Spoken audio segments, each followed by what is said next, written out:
हाँ। जो चाहोगे अच्छे विचार रखोगे तो ऊंचाई पर जाओगे। विश्वास किसी पर इतना करो कि वह तुम्हारे साथ छल करते समय खुद को दोषी समझे, और प्रेम किसी से इतना करो कि उसके मन में सदैव तुम्हें खोने का डर बना रहे।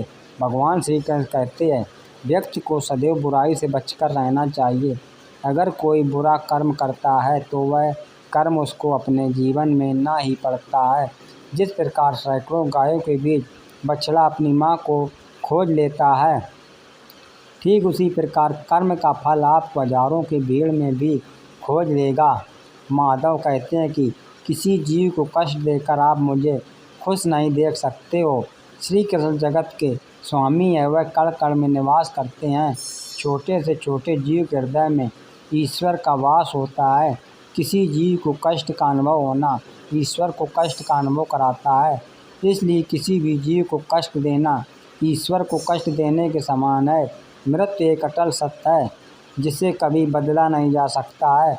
इस संसार का जब से निर्माण हुआ है तब से जन्म मृत्यु का चक्र चलता आ रहा है।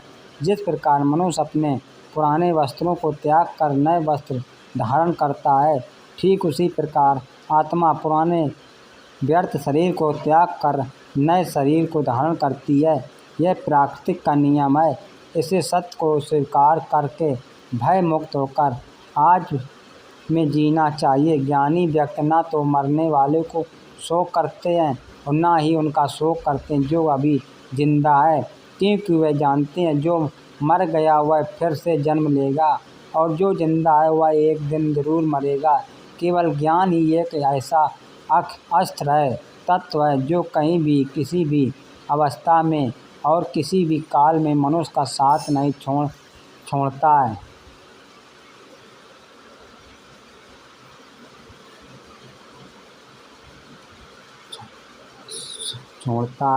धरती पर जिस प्रकार मौसम बदलाव आता है, ठीक उसी प्रकार जीवन में भी सुख दुख आता जाता है रहता है।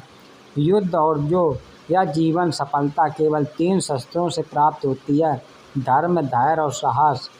कोई भी मनुष्य जन्म से नहीं बल्कि अपने कर्मों से महान बनता है। कुछ पाना है तो कुछ खुद खोना पड़ेगा, क्योंकि सारे कितने भी अच्छे हों साथ छोड़ दे जाते हैं। मित्र गरीब हो या अमीर मायने नहीं रखता, बल्कि वह आपके बुरे समय में आपका साथ कितना देता है यह मायने रखता है। धर्म चाहे जो भी हो, अच्छे इंसान बनो। हिसाब तुम्हारे कर्म का होगा, धर्म का नहीं। खुशी के लिए काम करो तो खुशी नहीं मिलेगी, लेकिन खुश होकर काम करोगे तो ज़रूर मिलेगी।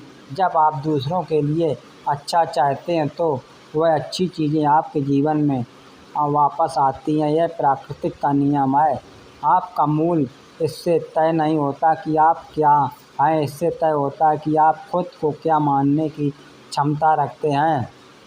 हंसता हुआ मन और हंसता हुआ चेहरा यही सच्ची संपत्ति है।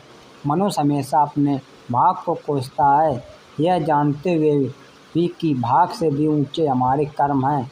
कभी कभी लगता है कि अच्छे कार्य करते रहने से उसका फल अच्छा नहीं मिलता है और भगवान सारे दुख हमारी झोली में डाल देता है, लेकिन ऐसा नहीं है। कभी भी जब पुण्य कार्य करोगे तो उसका ईश्वर पर समर्पित कर दो और मन में किसी भी तरह का भाव न रखो। संसार में सब कुछ अंतवसन है, इसलिए पाप और पुण्य भी अंतवसन है को प्राप्त होता है। लेकिन पाप और पुण्य में थोड़ा अंतर यह है कि पुण्य का फल